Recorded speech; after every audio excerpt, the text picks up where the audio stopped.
saya miris melihat bahwa demi kesehatan pemerintah akan melakukan apapun, kata WHO itu. Ternyata di seberang kantor gubernur tidak mampu berobat sampai meninggal, Pak. Orang miskin, seberang kantor gubernur itu.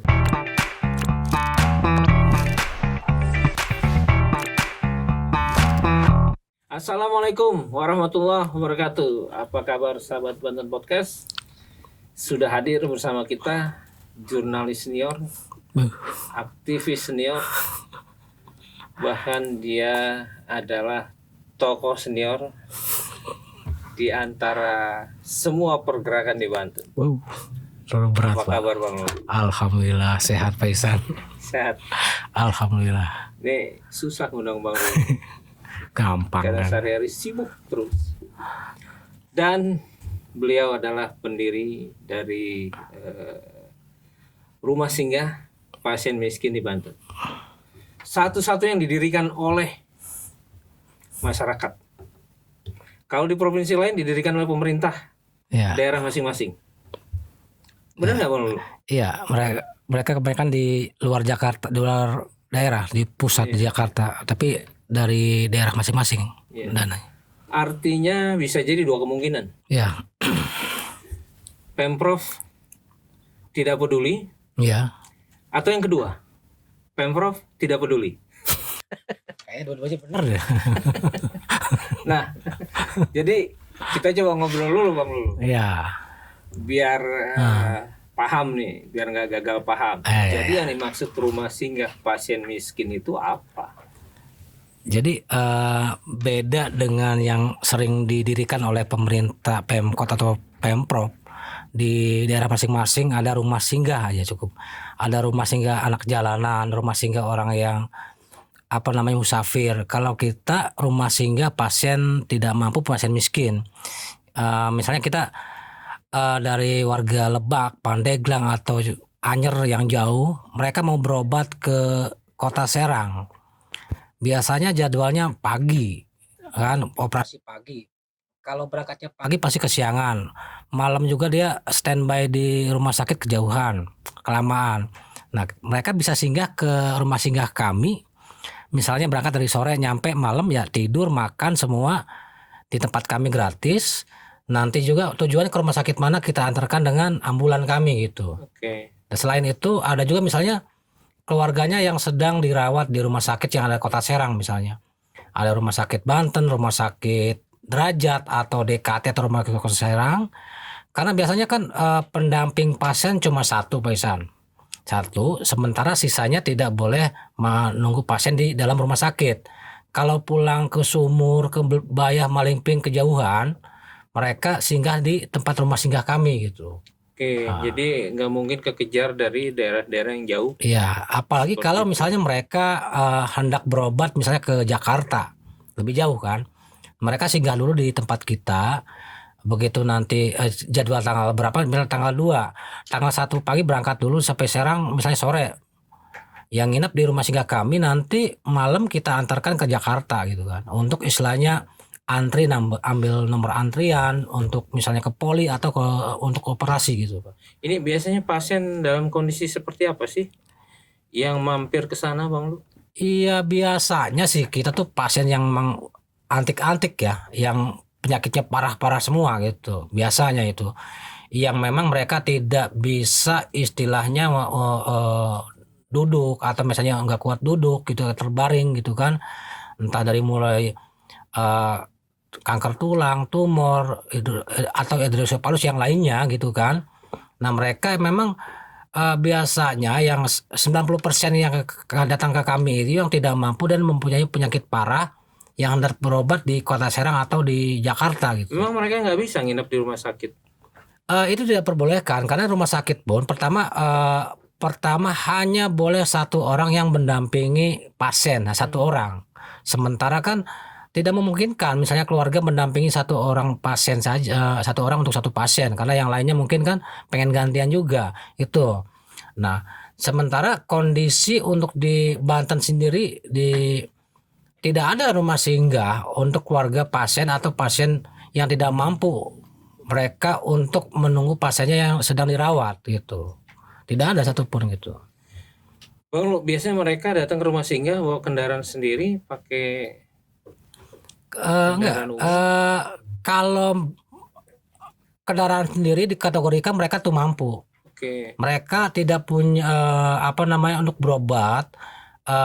Kalau misalnya ada relawan kita, misalnya aslinya salah Sindang Resmi Pandeglang atau Malingping, mereka ya ada donatur atau orang yang iba ke dia antarkan dari Malingping ke rumah singgah kami. Nah, nanti dari rumah singgah ini kita antarkan dengan ambulan kami gitu kan. Kemana tujuannya, mau ke rumah sakit Banten, Serang, atau ke RCM, Harkit, atau manapun itu. Ini artinya rumah singgah ini sudah begitu dikenal dan bisa diakses oleh masyarakat ya. Sebenarnya emang kita belum mengumumkan karena prosesnya kita kan baru satu lantai, sementara kebutuhan tuh masyarakat terhadap rumah singgah sangat tinggi. Rata-rata berapa hari yang datang? Iya, mereka ada yang tinggal 2 hari, 3 hari, atau seminggu pun ada gitu kan. Seminggu rata-rata berapa pasien Bang Lu yang masuk? Iya, minimal satu tuh ada gitu. Cuma kan satu juga dia tidak akan sehari gitu. Karena tergantung misalnya jadwalnya ketika dia berobat ke Serang misalnya tanggal 1, kata dokter misalnya oke, tunggu tanggal 4 misalnya dia harus beroperasi. Dia tidak akan pulang ke istilahnya ke kampung halamannya dulu. Lama karena proses untuk penjemputan transportasi nggak ada. Ini belum dipromosikan tapi masyarakat sudah tahu ya. Ya, makanya kita nggak promosikan karena sebenarnya kita belum siap karena tempatnya kita kan masih sedikit. Jadi hanya tahu dari mulut ke mulut gitu. Sebenarnya ini saya mendirikan rumah singgah berdasarkan pengalaman hampir 20 tahun yang lalu lah. 20 tahun lalu Ketika kita mendampingi pasien dari Pandeglang, Lebak, Serang berobat Jakarta, misalnya ini hari Senin loh, kita berangkat ke sana, terus ternyata dia harus misalnya dioperasi malah pas pagi, tidak mungkin kan istilahnya keluarganya pulang, tapi dia harus istilahnya nunggu jadwal gitu. Nah, otomatis pasien dan keluarganya itu dia harus menginap dulu untuk pulang, apalagi pulang ke kampung halamannya Pandeglang Lebak. Untuk ke Serang pun jauh. Nah, cari rumah singgah di sana. Nah, sementara rumah singgah kan ya untuk Pemprov Banten nggak punya. Nah, otomatis mereka harus melakukan kocek sendiri, nyewa sendiri. Kalau bagi orang punya uang dia bisa milih hotel penginapan. Bagi orang tidak mampu dia per hari itu untuk tidur aja bayar 15.000 untuk tidur aja gitu kan. Nah, saya lihat seperti Lampung, Bintan, atau Palembang, atau dari Jawa Barat ada pemerintah, mereka itu pemerintahnya mendirikan rumah singgah di Jakarta untuk warganya yang berobat di Jakarta. Itu. Jadi dari mulai tempat tidur, konsumsi sampai ambulan itu difasilitasi oleh pemerintah masing-masing untuk warganya yang berobat Jakarta. Jadi pemerintah misalnya taruhlah pemerintah Bintan, mereka mendirikan rumah singgah di Jakarta untuk warganya yang berobat di sana. Jadi itu. Nah, kalau Pemprov Banten tidak punya, makanya tidak aneh kenapa ke depan banyak warga-warga Banten yang tidak mampu penyakitnya aneh-aneh karena enggan untuk berobat, karena takut. Sementara takut kenapa Bang Lu? takut pertama masalah akomodasi, masalah konsumsi, transportasi nggak ada. Setahu Bang Lu kenapa Pemprov? Ya kalau saya ini lihat ya apa namanya, melihat saya mengajukan itu sejak dari zaman Gubernur Ratu Atut juga, Rano Karno, sampai sekarang Sampai WH Andika. Malah lebih parah WH Andika sekarang ini. Bagaimana sekarang itu yang pertama janjinya bagaimana masyarakat Banten berobat cukup dengan KTP. Itu kan. Tapi kenyataannya omong kosong itu. Sampai sekarang tetap. Ya sudah. Bagaimana masyarakat sangat kesulitan untuk berobat. Meskipun ada BPJS, banyak mereka obat-obat yang harus ditebus, tidak ada BPJS. Itu salah satu istilahnya masyarakat enggan berobat. Yang kedua, untuk berobat dari misalnya taruhlah dari ujung Kulon Sumur, jangankan ke Serang, ke Jakarta, ke Berkah pun, Pandeglang pun misalnya, itu mereka perlu istilah transportasi. Nah, apalagi warga Serang yang mau berobat misalnya ke Jakarta perlu transportasi, akomodasi, dan konsumsi. Nah, itu dia. Maka saya lihat di sini berarti kepedulian pemerintah Banten ini terhadap pasien miskin itu sangat kurang. Kenapa? Lebih mementingkan orang-orang sehat dan orang kaya. Ya kita istilahnya Pemprov Lampung lah. Dia mendirikan rumah singgah di Jakarta waktu itu 4 miliar udah full set, dari kamar tidur, dapur, ambulan ada 4 miliar loh. Taruhlah sekarang misalnya 6 miliar. Sementara Pemprov Banten membangun stadion yang hampir 1 triliun. Berarti dia kan lebih condong pedulinya kepada istilahnya orang sehat dan orang kaya. Orang miskin atau orang yang sakit gak mungkin olahraga Pak Isa. Ya. Menurut saya gak mungkin. Berarti istilahnya kok kenapa hampir 1 triliun bisa, sementara 4 atau 10 miliar gak bisa. Disitulah makanya istilahnya pertama janji WHO Andika itu bohong kalau berobat bagi masyarakat Banten gratis, hanya perlu KTP. Yang kedua, pemerintah tidak peduli kepada warga miskin yang sakit ini. Tapi nggak bisa nyalain Pemprov juga kan, kemiskinan itu memang harus dipelihara oleh negara. Bisa jadi gitu, pelihara itu untuk jadi objek istilahnya, mungkin bisa jadi yang lainnya gitu Pak. Tapi yang jelas saya melihat ini hanya di atas kertas saja, istilahnya pencitraan saja. Ini janji. Tapi karena kita bisa tanya langsung pemerintah atau siapapun, misalnya apa yang saya katakan hoak, ya silakan cek langsung. Karena hari ini pun kita sedang asesmen bagaimana warga Kota Serang mau berobat kanker kesulitan. Yang terbaru istilahnya, bagaimana saya miris melihat bahwa demi kesehatan pemerintah akan melakukan apapun, kata WHO itu. Ternyata di seberang kantor gubernur tidak mampu berobat sampai meninggal Pak. Orang miskin seberang kantor gubernur itu Pak. Kapan itu Bang? Itu bulan kemarin loh. Itu ada, itu Ibu Salamah ada. Nah kita ketika itu dia udah lama 6 bulan tidak yang ngurus, tidak punya BPJS. Nah hanya SKTM, kita semua ke sana dan memang penyakitnya kanker ovarium. Nah di situ kita dampingi masuk ke rumah sakit Banten sampai mungkin berapa hari, hampir seminggu lebih, ketika kita mendesak dibuatkan BPJS PBI. Nggak lama lagi meninggal Pak gitu. Dan itu seberang kantor gubernur. Sempat ditolak Pak? Iya, kita nggak tahu ya tolak enggaknya, karena kita advokasi saja bagaimana caranya Bu Salamah almarhum ini kita bisa dampingi dari rumah sakit Banten atau kemanapun itu kita siap. Sampai kalau misalnya kita kata dokter dia harus dibawa ke rumah sakit Cipto atau Harkit atau kemanapun, kita siap dampingi. Gitu. Bang Lu, saya potong sebentar. Jadi rumah singgah pasien miskin ini juga mengadvokasi sampai biaya obat dan pengobatan. Iya semua Pak.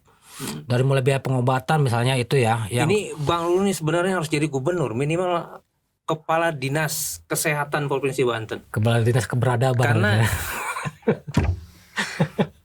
Karena tanpa janji mewujudkan. Iya, tanpa janji. Iya, mewujudkan sebuah kepentingan masyarakat miskin untuk kesehatan. Nah, yang berjanji tidak pernah mewujudkan, gitu Bang Lu? Iya. Makanya saya kadang-kadang pengen ngobrol dengan ahli hukum. Bisa enggak istilahnya dituntut oleh masyarakat bahwa nagih janji dimasukkan pidana atau apa gitu. Nah, ngomong-ngomong biaya dari operasional rumah singgah ini dari mana? Dari Allah Pak. Itu.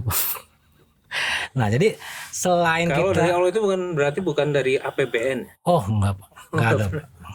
Sen pun enggak ada. Jadi biaya pengobatan, terus bensin ambulan, atau misalnya masyarakat pasien yang tidak mampu dengan keluarganya datang, ya kita harus siapkan makanan juga, beras, telur atau apapun itu kita siapkan juga. Nanti untuk misalnya bensin ambulan, tol segala macam, untuk misalnya makan di jalan ya kita siapkan juga. Dan itu bukan dari PBD, nggak ada Pak. Dari Pemkot atau Pemprov nggak ada Pak. Sama sekali nggak ada Pak. Paling pusat Kota Serang itu dari teman-teman yang care saja. Jadi yang siap istilahnya mendonasikan. Bang Lu serius, masa nggak ada bantuan perhatian dari pemerintah sama sekali? Asli Pak, bukan asli bus Pak, ini asli nggak ada Pak, nggak ada bantuannya gitu. Padahal tapi mereka tahu ada rumah singgah. Iya, kemungkinan kata Pak Isen tuh 2 Pak. Mungkin mereka pura-pura tidak tahu gitu. Yang kedua ya pura-pura tidak tahu Pak gitu. Jadi sebenarnya ya tidak mungkin lah saya udah dari mengusulkan sampai istilahnya pernah juga saya ketua DPRD Banten mengatakan ya nanti istilahnya akan melakukan bagaimana studi banding survei mengambil anggaran dari mata anggaran manakah nanti rumah singgah. Itu waktu zaman Pak Rano Karno juga gubernurnya dan sekdanya Haji Kudimatin pernah kita membahas seperti itu. Nanti istilahnya gimana kalau nanti warga Banten yang mau berobat di Jakarta misalnya mau kita di kantor Pubung terlalu jauh nggak bisa. Nah itu hanya wacana-wacana sampai sekarang pun wacana. Padahal tidak sampai ratusan miliar, Pak. Nggak sampai puluhan miliar untuk membangun rumah singgah itu. Dan itu memang benar-benar dibutuhkan oleh masyarakat, Bang. Menurut saya sih sangat dibutuhkan. Seluruh kita tidak bicara di Jakarta dulu ya. Di seluruh kota dan kabupaten di Banten ini itu sangat layak dan harus istilahnya mendirikan rumah singgah untuk pasien yang tidak mampu, Pak. Logikanya begini. Misal dari ujung Kulon Sumur, dia mau berobat ke Berkah, perjalanan itu bukan 5 atau 10 menit. Gitu kan. Nah, itu perlu juga bagaimana saya pernah juga punya rumah singgah di Pandeglang. Ngontrak 2 tahun, habis udah sampai sekarang nggak ada. Nah, informasinya di Lebak juga ada. Itu punya Lebak adanya ada, Sehati di Jakarta itu dia bukan punya sendiri tapi masih ngontrak gitu. Infonya tahun ini habis gitu. Kalau gitu pandangan Bang Lu terhadap pembangunan rumah sakit 8 lantai ini gimana? Iya, itu berarti ya hanya ngejar proyek aja, Pak. Tetap ke depan semakin banyak istilahnya warga Banten yang mempunyai penyakit yang sangat parah, Pak. Karena simpelnya begini, saya mengalami bagaimana warga Pandeglang Majau itu 20 tahun, Pak, kakinya busuk ya, tidak ada yang ngurus, Pak. Tidak punya BPJS, SKTM juga susah.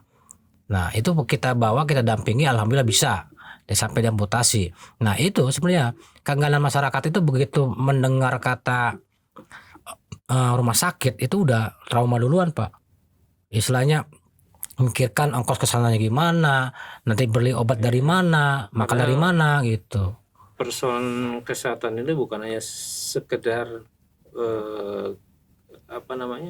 tersedianya rumah sakit, tapi banyak persoalan di balik itu ya. Banyak, Pak. Jadi menurut saya sekarang malah bingung di Banten ini semakin banyak rumah sakit, semakin banyak klinik, semakin banyak istilahnya apotik, tapi masyarakat semakin susah untuk berobat itu, Pak. Oh ya? Iya. Tapi untuk Pak Isan sih gampang berobat, Pak. Tinggal masuk ke rumah sakit, kan? Sebut nama saya gitu kan. 3 kali, 4 kali? 5 kali bisa. 5 kali. Kasih uangnya udah beres, Pak. Tangani, Pak. Kasih uang udah cash udah beres, Pak. Sebenarnya gampang, mau apa jadi bagi yang punya uang itu sangat gampang, Pak, untuk berobat itu. Tapi kan istilahnya sekarang aja banyak BPJS PBI yang dicabut. Itu yang kita pertanyakan, Pak. Kota Serang itu 2000 berapa sampai Pemprov Provinsi Banten itu 8 ribuan nih, Pak. Yang status BPJS PBI-nya itu istilahnya dimatikan, dinonaktifkan. Otomatis istilahnya sangat sulit untuk berobat misalnya sampai ke Jakarta. Oke lah misalnya Pemprov Banten istilahnya udah menggunakan istilahnya SKTM gratis. Dari dulu juga sebelum Andika Malimping itu gratis. Contohnya, Pak. Gitu. Jadi nggak benar itu prestasi Andika. Iya, menurut saya gitu kan itu copy paste Malimping juga udah ada dari dulu gratis itu. Nah, sekarang kalau mereka mau keluar Banten, siapa yang tanggung jawab? Ya, sekarang masalah pengobatan itu bukan hanya kita masalah ruang perawatan, dokter atau obat. Nah, sekarang siapa yang akan bertanggung jawab misalnya seorang warga miskin mau berobat misalnya ke Jakarta.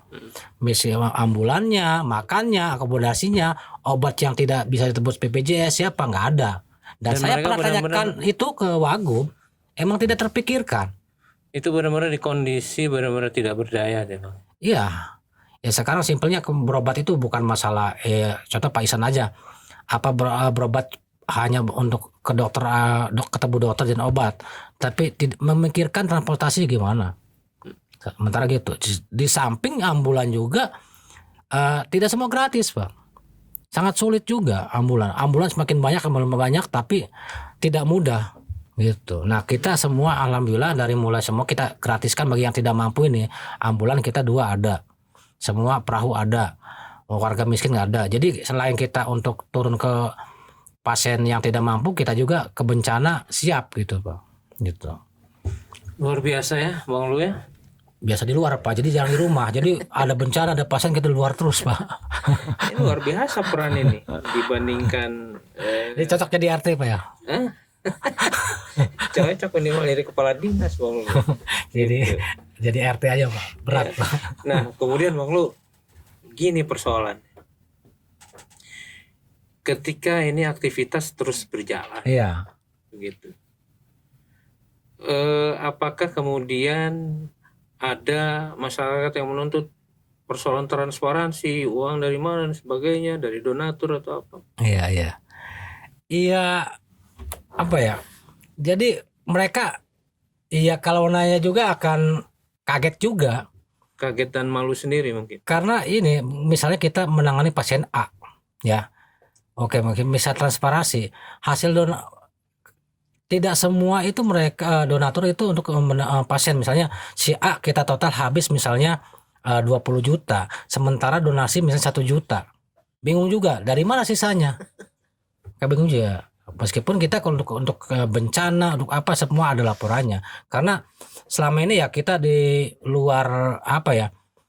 Luar jangkauan kita bisa mendampingin pasien emang walaupun terkadang istilahnya kita apa nama kebutuhan itu misalnya kita tulis misalnya 50 juta tetapi masuknya open donasi hanya 1 juta, tapi tetap kita bisa mendampingi mereka gitu. Ini udah berjalan berapa lama Bang Lu? Kalau rumah singgah sendiri sebenarnya mah ya 3 tahun lebih Pak, karena kita mendirikan 5 tahun yang lalu, jadi masih 1 lantai gitu Pak. Ya sebenarnya nggak rugi sih sebenarnya membangun rumah singgah untuk warganya gitu Pak. Jadi membantu masyarakat juga. Alamatnya di mana Bang? Jalan Glatik, Tegal Padang, Drangong, Kota Serang Pak. Jadi sebelum Taman Kopassus itu nanti di situ ada perempatan tuh sebelum Rumah Sakit Puri Garcia tuh ada di Jalan Glatik. Nah, bagaimana masyarakat ingin mengakses kalau memang membutuhkan? Apakah telepon Bang Lulu atau ada pengisian formulir pendaftaran atau langsung datang? Iya, biasanya mereka kalau kan kita tidak diumumkan, karena kalau diumumkan semakin banyak kita tidak bisa menangani dengan tempat yang hanya berapa kamar, karena belum beres rumah singgah ini Pak, baru 1 lantai. Ya kalau searching di Google mereka ketemu juga di Google Map atau dari teman-teman relawan, nomor relawan. Mereka biasanya ya kita nggak umumkan ke media, ke medsos kami, tinggal nanti kontak secara japri, kita bawa pasien bisa nggak gitu. Nah bisa gitu. Bahkan mungkin juga bisa dijemput oleh seringnya ngejemput Pak. Seringnya ngejemput. Misalnya pasien kayak kemarin misalnya di Sinar Resmi, kita jemput juga karena misalnya ada karena ambulan sulit juga di sana, ya kita jemput, kita bawa singgah dulu di rumah singgah, terus bawa ke Jakarta, kita bawa pulang kembali gitu Pak. Jadi pasien dampingan kita itu ya kita harus bukan hanya sebentar saja mendampingi, ya kalau nggak sampai sembuh ya sampai meninggal gitu Pak. Atau sampai misalnya mereka kita keluarkan gitu. Bang, selama pendampingan pasien miskin rumah singgah, ada nggak dokter-dokter yang juga datang atau relawan-relawan yang dari dokter? Iya, kita pernah ada kebetulan waktu kita ada bencana longsor banjir bandar Lebak, ada dokter itu bukan dari Banten tapi Pak, dari Jogja, Solo, Jakarta, Depok. Tapi membantu. Ya paling mereka ketika untuk buka pengobatan masalah gratis atau apa gitu, adanya paling gitu. Tapi satu pun ya kita belum datang ada yang ke rumah singgah sih gitu Pak. Paling ya teman-teman dari misalnya. Terus hubungan dengan otoritas terkait kayak ID itu dijalin nggak? Iya kita karena memang kita belum mengejalin sama mereka sih, cuma kita hanya menjalin dengan komunitas relawan dimanapun di seluruh Banten. Misalnya mereka yang membutuhkan rumah singgah, oke kita tempatkan di situ. Mereka yang butuh pendampingan bencana, ya paling istilahnya komunikasi dengan mereka aja gitu. Tapi yang pasti kan belum ada satu pejabat pun yang datang. Udah Pak. Udah. wakil gubernur Banten 2 kali. 2 kali. Waktu itu didampingi PUPR juga. Terus Dewan juga ada 1. Terus apa progres dari kunjungan para pemimpin? Iya belum jelas ya Pak. Progresnya gitu. Belum jelas ya? Belum jelas. Kalau dari Wagub itu belum jelas gitu seperti apa. Tapi emang dia tertarik bagaimana harusnya disupport gitu. Ya cuma dia hanya menyarankan harus disupport ini rumah singgah ini karena kepentingan bersama gitu Pak. Iya secara pribadi mungkin dari Wagub apa yang misalnya ngebantu sedikit ada, tapi bukan dari pemerintahan. Tapi ada beberapa juga anggota dewan yang sampai sekarang ngebantu bensin, ngasih ambulan apa ada juga gitu. Teman-teman jurnalis, relawan lainnya atau pejabatannya ada sih. Oke, Bang Lu, bagaimana idealnya seharusnya sikap pemerintah? Ya sementara menurut saya seharusnya yang membangun itu harusnya pemerintah. Menurut saya gitu kan. Kalau tidak Pemkot Serang, Pemprov Banten. Karena kota Serang ini ibu kota provinsi Banten. Karena istilahnya semakin banyak warga di Banten ini yang berobat ke kota Serang, tapi mereka istilahnya dikejar waktu jauh gitu kan. Otomatis misalnya kelelahan di jalan, mau nginep istilahnya susah. Atau misalnya sesekali lah istilahnya Pak Ihsan main malam-malam di rumah sakit Derajat. Rumah sakit RSUD Serang alun-alun.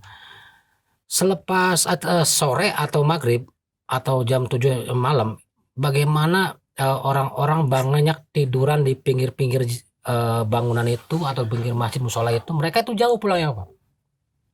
Pulangnya jauh, ada yang ke Pontang, ada yang Anyer gitu. Karena keluarganya sakit, sementara hanya yang boleh masuk ke ruangan yang tunggu pasien itu 1. Nah, nanti lah Pak Ihsan misalnya malam ini datang. Banyak nggak? Ada yang bawa bayi, balita, orang tua, mereka tidur sembarangan aja di sekitar kawasan rumah sakit. Bukan di RSUD Serang saja, di RSUD Banten ada, semuanya Pak. Nah itu sebenarnya kita kayak seperti tidak memanusiakan manusia gitu. Mengenaskan. Jadi kondisinya istilahnya ibu kota provinsi, tapi mereka ya keluarga yang berobat tidurnya sembarangan gitu Pak. Oke, Bang. Jadi nggak salah kalau saya simpulkannya. Mati hati, buta mata. Terima kasih. Assalamualaikum warahmatullahi wabarakatuh. Waalaikumsalam warahmatullahi wabarakatuh.